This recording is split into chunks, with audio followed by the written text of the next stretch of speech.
Ja, das müssen wir einordnen lassen. Zugeschaltet ist mir nun der Fokus-Kolumnist Jan Fleischhauer. Guten Morgen, Herr Fleischhauer.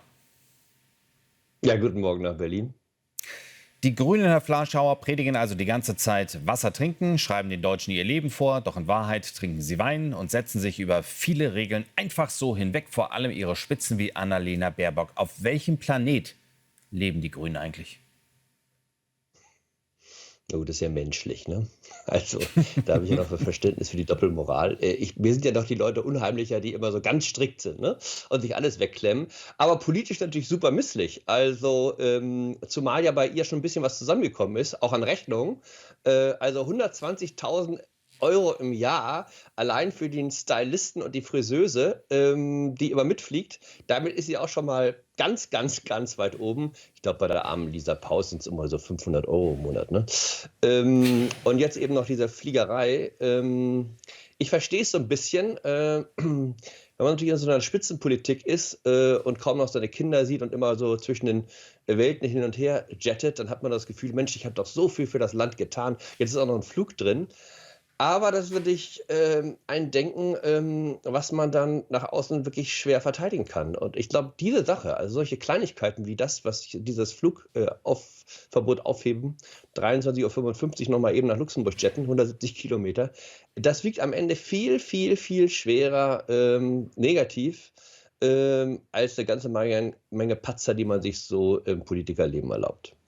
Herr Fleischhauer, aber sie ist ja nicht mal zu ihren Kindern nach Berlin und damit nach Brandenburg geflogen. Nee, sie ist nach Luxemburg geflogen. Und da hätte man ja auch ein Auto nehmen können, tatsächlich. Und die Bahn, das sagt ja selbst die Stadt Frankfurt, die Bahnverbindungen hätten ja auch bestanden. Aber lange Rede, kurzer Sinn. Also warum sind die Grünen einfach nicht mehr dran an den Menschen? Warum leben sie ein anderes Leben, das sie immer wieder versuchen, den Bürgern vorzuschreiben? Und wir sehen es ja in den Umfragen, ein drastischer Absturz. Und jetzt träumen sie tatsächlich von einem Kanzlerkandidaten.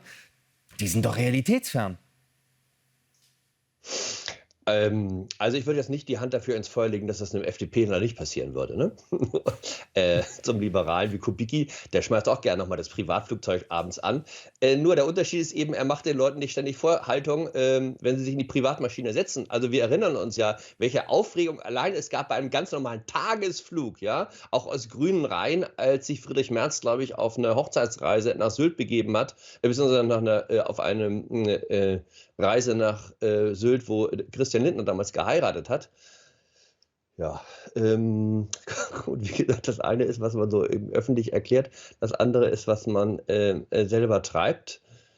Ja, ich glaube, das wird vielen Leuten in Erinnerung bleiben. Und man sieht ja auch an diesen verdrucksten Erklärungen jetzt aus dem Auswärtigen Amt, äh, es ist am Ende auch nicht zu verteidigen. Und es sind auch die kleinen Dinge, übrigens, über die dann Leute fallen. Also entweder hat man einen Brief geschrieben, um sich für den Einkaufschip eines angeheirateten Cousins einzusetzen. Das war damals Möllemann.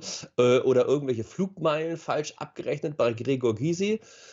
Und bei Annalena Baerbock ist es dann möglicherweise eben nachts um 23:55 Uhr mal eben das Nachtflugverbot aufheben lassen, damit man noch nach Hause kommt. Also meine 8-jährige Tochter, die würde sagen, über Annalena Baerbock, ist halt eine Tussi.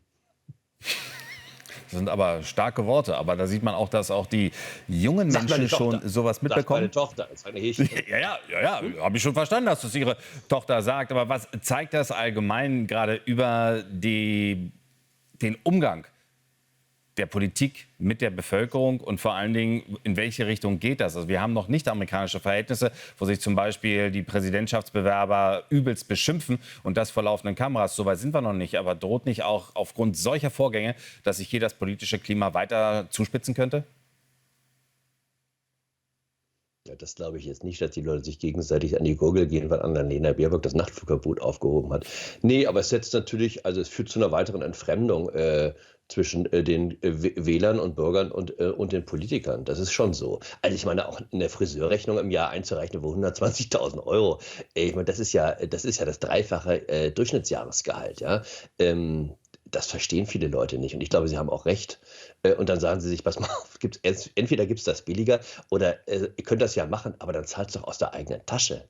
So, also das heißt, diesen Scheck einfach mal so weiterzureichen, das irgendwie auch für normal zu halten, zeigt ein Ausmaß auch an Entfremdung, glaube ich, von der Basis.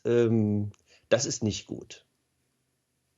Jan Fleischhauer, deutliche Worte und es zeigt aber auch, die Grünen sind dann doch eitler als viele denken, vor allen Dingen Annalena Baerbock. Ich danke Ihnen für das Gespräch. Danke auch, tschüss.